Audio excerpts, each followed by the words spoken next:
Hey there, you guys. Welcome back. Well, it's springtime. It is now the beginning of May, and I thought I'd give you a little bit of a garden tour. Things are slower this spring to wake up, which is fantastic.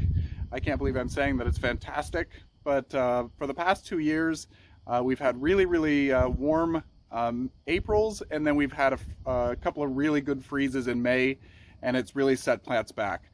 So I'm really happy to see that things are a little slower to emerge this year. And our weather is a little bit more on the normal side. I would say it may be a little bit cooler than normal, but it's still really good. There's a gradual warm up. Nighttime temperatures are just flirting with freezing, and it's quite nice. It's not a bad thing at all. The other day we did have some snow, but the temperatures weren't super low. I think it went down to -1 or -2 Celsius. And then through the day, I think it went up to 6 or 7 through the day Celsius. So it didn't last long. The snow was only there in the morning, and it was gone before I left for work. So it was quite nice. So anyway, let's just get into it. We'll wander around. I wanted to capture the spring bulbs before they all went away. Anyway, let's get to it. Okay, so here is the front flower bed. We'll just do a pan around. I'm working in the garage with some alocasia bulbs, or some I don't know what you'd want to call them, trunks. We'll look at those in a second, and we'll pan around. And this garden is doing just fine. Things are starting to wake up, but not everything. So yeah, really interesting. Let's start here. So this is the Stokes Aster.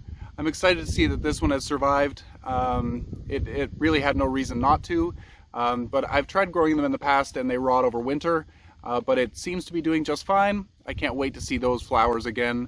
They're such big, beautiful blooms. And then over here we have, oh, what is it? It's a Siberian Iris, something parfait. I can't remember. It's going to have a pink, I believe it's a double flower. It's really beautiful. We got a nice weed here, but here's the iris right there.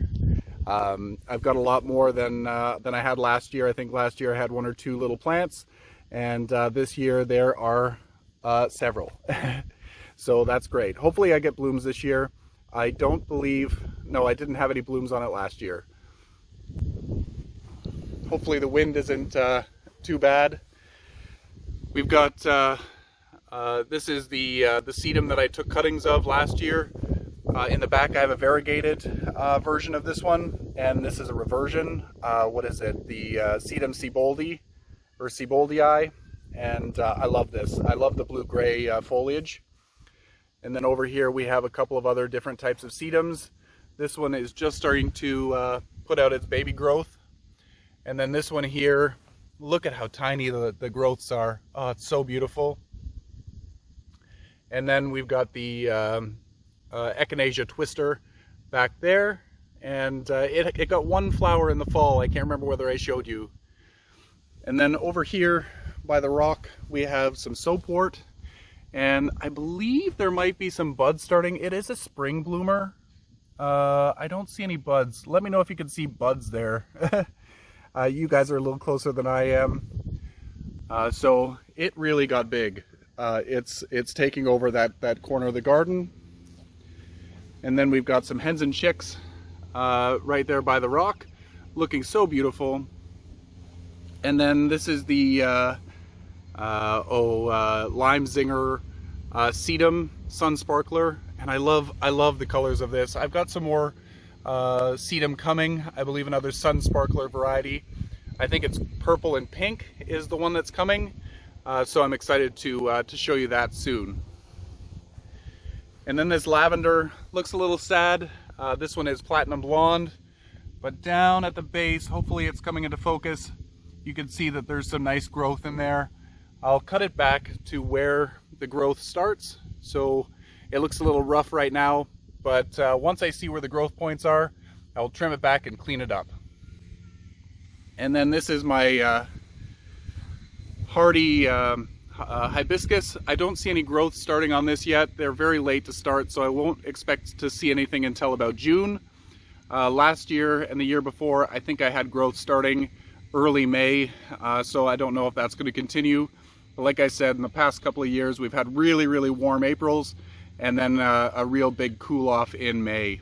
So we haven't had that same weather trend, so thank goodness. Let's get up to the front bed. Okay, so this year I think I'm going to mulch again, and I'm also going to kind of fix this little bend over time as the garden gets edged and whatever, it loses its shape. I need to figure out how this curve should go. Hopefully I can figure that out soon. I'll have a couple of drinks, lay out a hose, and figure out what works. So yeah, the Boxwoods this year are going to need a little bit more of a trim. For the past couple of years since I put them in, I've only been giving them light haircuts, just trimming back the really tall bits, but letting them fill in as much as I can. But this year I think I'm going to give them a better haircut because they're starting to fill in a little bit nicer. As you can see, I've got some lovely hyacinths. The hyacinths are doing beautifully, and I've got all kinds of species tulip. These are Tulip Atarta. They are yellow and white flowered species tulips, and I've got them all over the place. I don't have any of the main bulbs. I don't know, I think they got buried too deeply when we added soil to the bed and they didn't come back up, and but I've got all kinds of seedlings. So I've been nurturing the seedlings, not pulling them out, and they're starting to size up. Hopefully next year I'll start to see flowers on them. If not, I can wait, but they are a naturalizing type of tulip, so that is fantastic. The flowers are smaller. If I can find one of my photos, I'll put the photo of the Tulip Atarta flower in the corner. And then we've got the Japanese forest grass. Oh, this one is so beautiful. I love this one. It's starting to sprout. Last year it sprouted too early, and we got the freezes in May, and they all died off, and then they had to start again. So it was always just survival mode for these guys. So this year, hopefully, it does its thing, and it's starting to spread a little bit, and I'm really looking forward to seeing what it looks like this spring. But it's such a beautiful plant. I can't wait for you to see it when it's in full growth mode. And then the Japanese maple, I can't remember what this one's called. I forget. It starts with an H. And look at the leaves are starting to come out on there, just starting. And we'll pull back. It's getting so big. This year I'm going to start trimming off some of the branches down lower so you can see the main branch structure. So that'll be an interesting project. I'm probably not going to do that until late June, early July, after the flush of growth has come in. At the back here, I have the Spirea. I'm not sure what variety of Spirea this is. I cut it back really hard maybe 2 weeks ago, and the growth is really starting to come in. It looks a little spotty, but it will fill in with no problem. Those are just the buds that didn't get cut off at that point. It will either start from the base, or it will it'll figure itself out, and soon it will be a full beautiful plant. With many Spireas, with the exception of the bridal wreath, and there's a snow mound, you want to cut them back fairly hard in the springtime. The snow mound and the bridal wreath you want to kind of leave because they look nicer when they billow. Over here we have some more hyacinths. These guys are a little bit older. They're starting to fall over, and the daffodils are just starting to come out. I love this daffodil. I love the lighter colored trumpet, and I love how the white or cream goes into the yellow of the petals.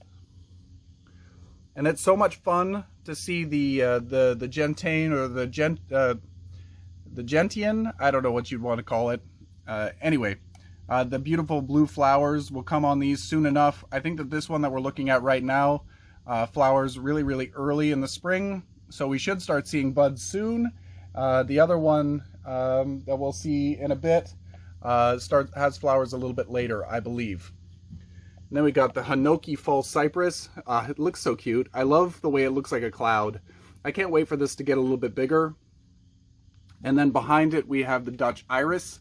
That is, I used to have 2 clumps, but I got rid of one last year to make space for, let's move over, for the yews that are back and behind. Can't wait for those to fill out the this area so you can't see the parging and all that jazz. So I can't wait for that to be a cute little hedge. I got a nice little sedum that I just recently cut back.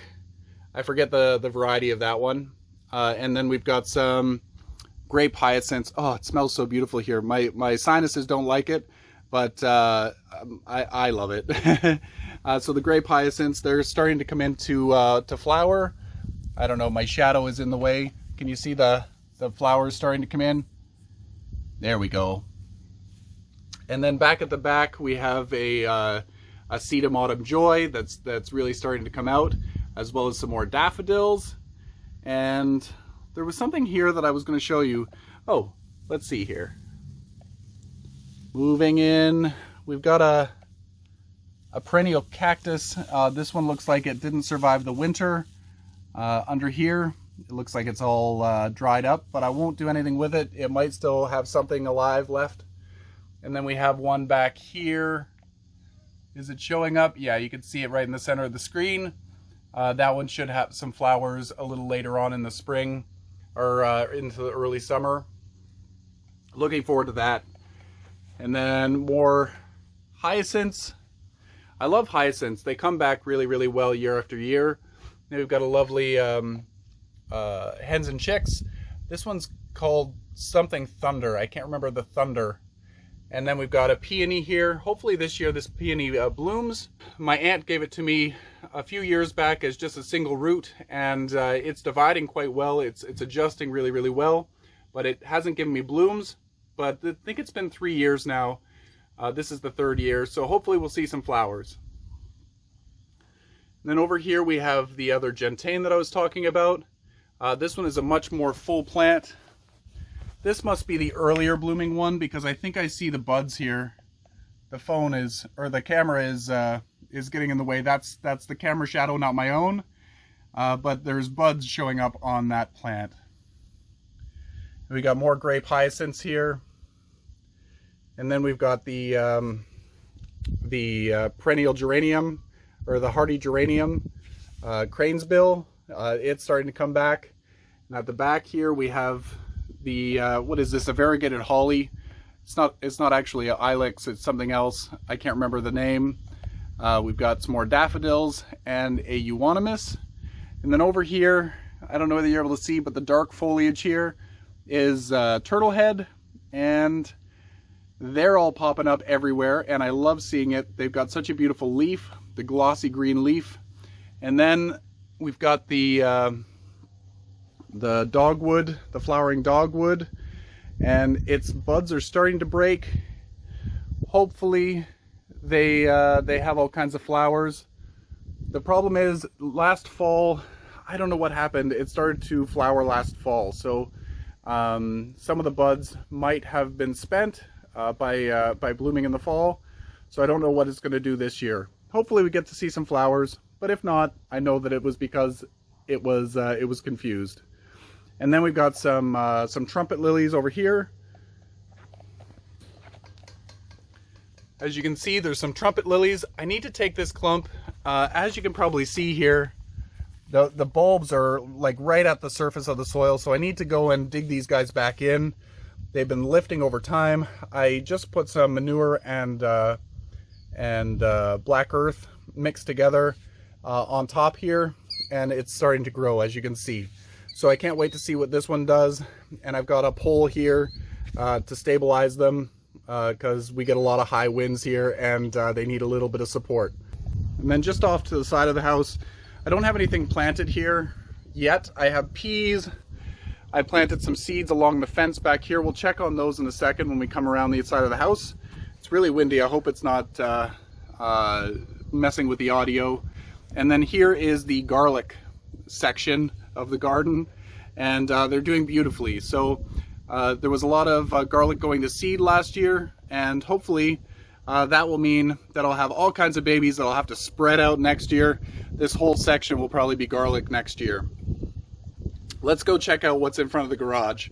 Okay, so this is the fun battle that happens every spring, the in and out, in and out, in and out. So I planted up the big banana, the Nsaid Banana, into a pot of soil. It's in a tiny little pot, but it's going to be planted in the ground. I just wanted to make sure that it was able to start developing some roots before it gets planted in the ground. And it's looking lovely for being bare root all winter. I'm getting a brand new leaf here, and this leaf is looking pretty good. It's starting to red up. It's been in the house or in the garage for the last couple of days, but whenever it's nice, whenever it's above 10 degrees Celsius or above 50 degrees Fahrenheit, I like to pull them outside and get them acclimated to the sun before the sun gets way too hot. And yeah, they really do well doing that. And again, if it stays rather warm at night, I leave them outside. But if it gets cool, I do drag them back into the garage. So these are some Canna Lilies that I'm starting to grow from rhizomes that I saved over winter. This is a pot of elephant ears. This is the Colocasia fontanensii, or whatever it is. I think it's fontanensii. And I let it die back all the way. I've just recently started watering the pot to hydrate the roots, and soon they're going to start growing. But this pot is broken, so I'm going to be transplanting it into something different this year. And then we've got some other things, some other types of elephant ears here. And this is the ginger. Looks like we broke a piece off here. That's fine. But we've got some leaves starting to come out, as you can see. It's way too bright here in the front, but I need to be able to move them in and out. So it stays by the garage right now. The sun isn't super hot at the moment. It's still early spring. So it'll tolerate it. And then back here, this is the Roscola. I have them in the back. I planted the little roots that I got from Phoenix Perennials, so they're all ready to go. I gave them a little drink, and I can't wait for them to start sprouting. And the Boxwoods here have come through the winter just okay. We have this dead spot, but that was happening before. I'm waiting for that to fill in, and you got to make sure, if you have potted shrubs, make sure to come out and water them through the winter and in the spring. If you haven't been doing it, you don't want your plants to desiccate. They still need moisture. Just go and stick your fingers in the soil and make sure that they have adequate moisture. So that is something to really remember when growing things in pots. It's easy to forget about them, thinking that, oh, there's snow on there. They're probably fine. Just check them, make sure. And I've got all my elephant ears. Here's the garage. I've got them sorted out by varieties, so I'm going to be popping them into soil soon enough. Hopefully today. I just wanted to film this video before we started. And I was going to make a video on potting them up, but really I'm just going to be putting them in soil. It's easy as that. But they're all separated by variety. And yeah, can't wait to get those in the ground. I'm a little bit late to this party. I should have been doing them about a month ago so that they were starting to break dormancy, but that's on me. I was procrastinating. And I'm procrastinating right now because I'm making this video and not potting these up. So anyway, let's go check out the backyard. Okay, so we're in the backyard, and here we go. We'll do the pan around. From a distance, it doesn't look like very much is happening. But we'll go in for a closer look at some of the new and noteworthy things that are occurring.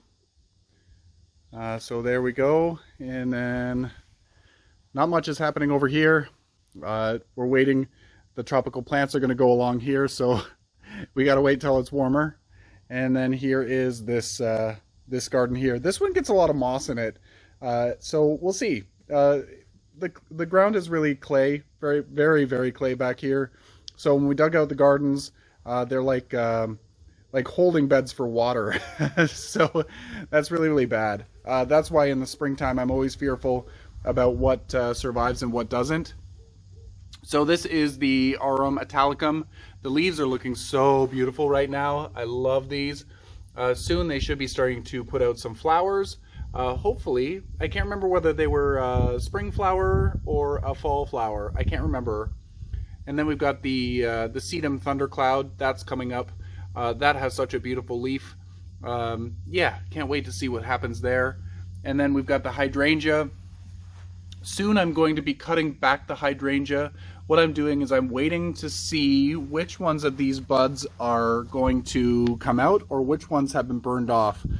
Many of these buds have been burned off. This one is no good. So probably closer to the ground, we're going to find more of the good buds, and we will just trim it back to where it dies back, or where it starts to grow again. I think here is a nice green bud. These ones here might be okay as well. So we'll just wait and see. I don't want to trim it back because this particular variety blooms on old wood. So if I want it to flower, I don't want to trim it back too far. I just want to remove the dead. The painted daisy is starting to grow, which is fantastic. Soon enough, we're going to have some beautiful flowers. And then the honeysuckle vine, it's starting to produce leaves. It's so hard to see the leaves because they're so dark. But I'm excited to see this one grow. I'm still at odds whether I want to prune it back and keep it rather contained, or we'll have to discuss whether it goes up the side of the pergola and maybe grows up in here. So we'll see. I'm not sure what we're going to do yet, but I don't know. We'll probably keep it trimmed for a few years and then maybe let it go later on. Nothing is planted in here. This used to be the Canna Lilies. I found it very, very difficult to dig these things out, so I dug out one pot and left the other one to just die with the season. But I did keep some. That's what I had potted up in the pots in the front. We have the Trachycarpus fortunei that's out already, and it's love and life. The other day it was covered in snow, but it's a really hardy palm tree, so it didn't mind at all. Didn't skip a beat. So then we're over here. Hopefully you're able to see this. We've got needles starting on the contorted larch. We'll get a little bit closer. And I love the green on this larch. Hopefully the color is coming in. My glasses are going sunglassy, so I can't see what the camera sees. And look at these. And these, it's my favorite time of year because they feel like rubber fishing lures. I gotta try not to touch them too much. But this tree is getting really, really full, and I love it. And then the boxwoods down below it are, this is one of my favorite type of boxwood. I can't remember what the variety is, but I love the larger leaf, and they're a glossier leaf, and it's got a much more open growth. So I'm gonna probably take cuttings of these and hopefully maybe make a hedge around the garden or something, if I can get enough cuttings. Over time, I'll definitely get enough as years pass. The iris is starting to grow. It won't be long until this guy starts to produce blooms. I need to get a few more different varieties of iris, some of the spring bloomers, but this one is the Iris Batik, and that is the purple with the white veining, or the white stripes like lightning bolts. And look at all the daffodils. These are the mini daffs, and they're just doing beautifully. I split them recently. I'm moving the camera so you can see they're all over the place.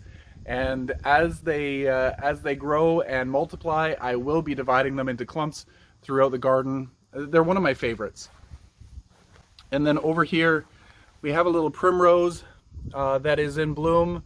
This is just one that I bought at the garden center a few years ago and planted in the garden because many people buy them as annuals. Plant them out. My goodness. Many times they're hardy. I think they're hardy to zone 4 or 5. So yeah, plant them in the garden, let them grow, let them do their thing. They're so beautiful. The allium is starting to grow. This one is called Summer Drummer. So this one, the leaves get to be about 2 feet tall, and then the flower spike goes up about 5, maybe 6 feet tall. It was pretty incredible the first year. Last year it didn't bloom. I thought that it rotted out, but it is here again. We've got some more sedums growing in amongst the daffodils, and then we've got a speedwell just here. It's starting to come back, which is fantastic. And then we've got the Sum and Substance Hosta that is starting to really emerge. This is actually slower than many of the other hostas.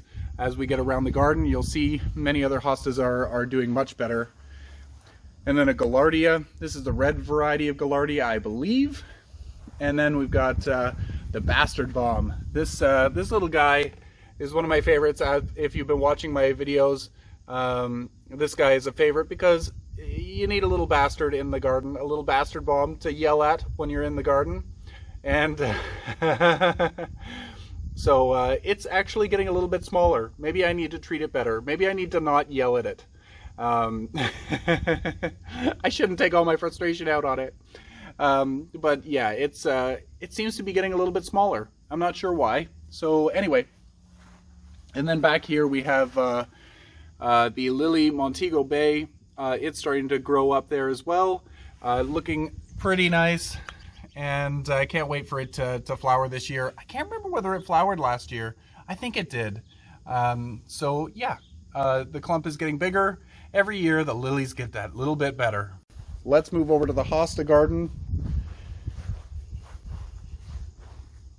Okay, as you can see, we've got some hostas and some daylilies in amongst this garden. And also we have the daffodils.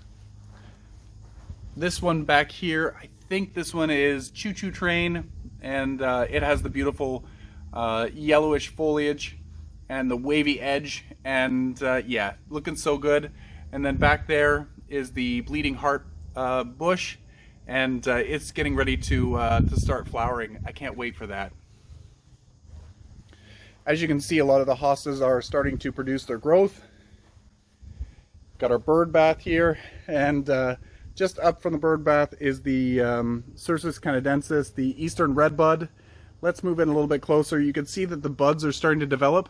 I think last year the plant was flowering at this time, and it was, again, we were having a year that is more normal, and I love this. Hopefully by the second or third week of May, well, maybe by the second week of May, we should have some blooms. And yeah. Actually, today is April 30th. You'll see this in May, but it's still April. But yeah, so there's lots and lots of buds on this tree or shrub. I don't know what you want to call it. It's a small tree, a large shrub. And then over here, I used to have two of these, but one of them died. It is this, the pasque flower. As you can see, we've got some green growth on here. We should be starting to see some buds. Oh, I see some. Sorry for the camera movement. The buds are really, really fuzzy. So that is going to start flowering soon. The other one rotted out and started rolling away like tumbleweed. So I might have to backfill this, or I don't know what I'm going to do. We'll figure it out.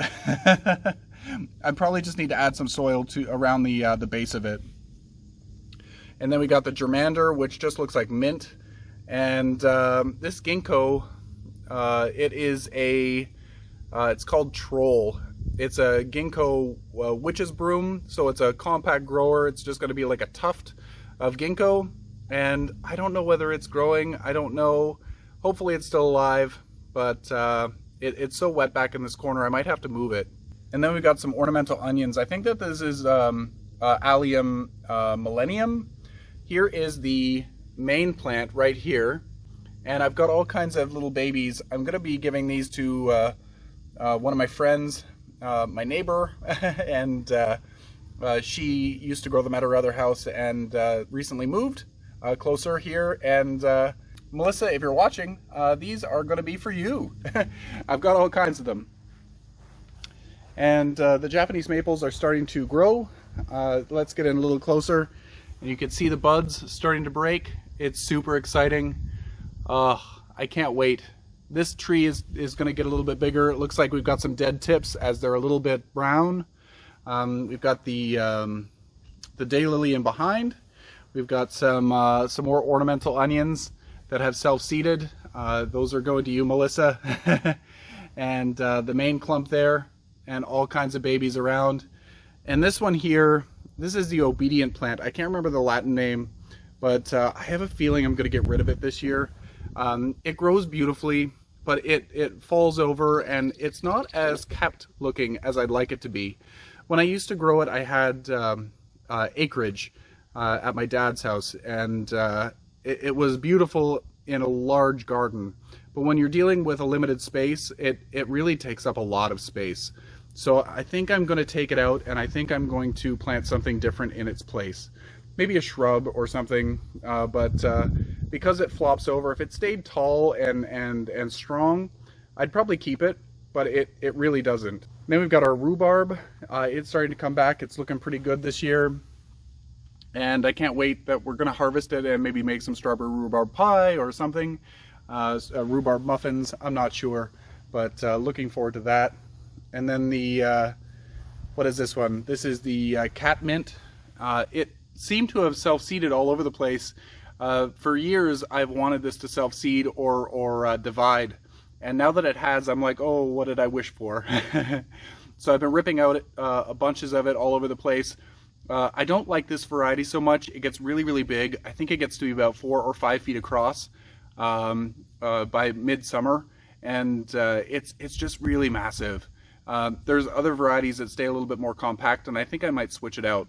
The bees love it, so I don't really want to get rid of it. But if I can switch it out for another variety that gets stays a little bit smaller, but still gives the bees something to come to, I'd like to do that more. And then across here, this rose, I think I might get rid of this rose this year. I was hoping that it was dead because it seemed a little floppy, but I see that there is some growth starting here. There's some buds starting. I didn't mulch it or anything, and yeah. So anyway, this one is just very, very thorny, and the flowers aren't as magnificent as I thought they would be. So I'm thinking about switching it out for a different variety because I don't have a lot of space for roses. And with the ones that I plant, I want it to be more thoughtful. This one I thought was something that I liked, but I think I'm going to go with something with a little bit less thorns and maybe a different color, maybe a pink or an orangey pink. And I really want to go with fragrant. This rose particularly does not have too much of a fragrance. Yeah, I think I'm going to switch it up and get something that suits me better. This one in particular is called Love, and the buds are beautiful, with the white outer petal and the red-pink inner petal. It's such a beautiful contrast, but because there's not much fragrance and it's so thorny, and as the buds open, they kind of are a muddled light pink, and it's not as beautiful as it starts out. So in bud form, it's stunning. As it grows out, not so much. And then I've got this lavender. It needs a haircut. I'm waiting for some new growth to start on it before I make that leap. I don't want to cut it too far back because if you cut into old dead wood, it won't branch out. So I need to see where it's going to grow from, and then I'm going to go from there. And then we've got a mini rose that's already putting out leaves. Look at this thing go. Oh my goodness, it's doing amazing. And then up above the mini rose, we've got the Weigela that is putting out leaves. This is the variegated form of Weigela with the light pink flowers, and it is gonna be a beautiful show this year. And then over here, we're almost done. We've got the boxwood, and then the sedum is starting to grow, the variegated sedum. And then moving across here, the Acanthus hungaricus is starting to come through. And then we've got some daylilies back in the back. And then this little evergreen, I can't remember what variety it is, but this is from the little bonsai collection that I did a video on a few years ago. This is the only the remaining survivor of the bonsai project, or the seed starting, and yeah, it's looking good. I wonder if it's a Mugo. I don't think it's a Mugo. I think the needles are a little bit too big. And then we've got the locust, the black locust. It's the twisted baby or twisty baby, and it's a contorted locust tree, and the leaves are just gonna start to come out. I'm not sure whether you're able to pick that up, but there's some greening now of the buds. The buds have been getting bigger. So hopefully soon we will see some leaves in the next video for sure. And I can't believe how much this has grown. I fit this in my car last spring when there was no leaves on it, and I could not even budge that into my car if I tried at this point. It grew so much. I think there was some branches that grew 4 or even 5 feet long. I had to prune it last year because it was just out of control. So I thought it was going to be a slow growing shrub or tree, but it looks like it might be a little bit faster, unless when it was growing in its pot, it was there for a few years and it just was raring to go. So I don't know what's happening. So hopefully we'll see this year what's going to happen. Hopefully it's more manageable. And then down below, I've got a weed, as you can see, but there's also a strawberry plant, and then there's another strawberry over here. I think I want to have some strawberries around the front of this garden, so that I can pick as I need, or just watch them grow. And then we've got another Japanese maple here that's just starting, the leaves are just starting to come out, as you can see. They're looking so cute. And then just below the Japanese maple, next video, hopefully, these phlox will be out in full force. This is the moss phlox, and I think this one's called Candy Stripe. So it's the pink and white flower. And then this is the Sedum Thundercloud variegated. So this is like the one in the front. This is where I took the cuttings from. This one is the variegated form, but the other ones were the reversions, just the gray blue rather than the variegated. So I hope you enjoyed this update. There wasn't a lot to see, but things are starting to happen, and that's the most exciting part. Soon we're going to be planting things up. I'm going to be getting some annuals soon and doing some baskets. Let me know if you want to join me for the basket planting and all that stuff. I've done it over the years, but I don't know what you guys want to see anymore. I've been doing this for so long. I feel like it's all been done before. So let me know if you want to join, and maybe I could set up a camera for those processes. And yeah, until next time, you guys, happy growing.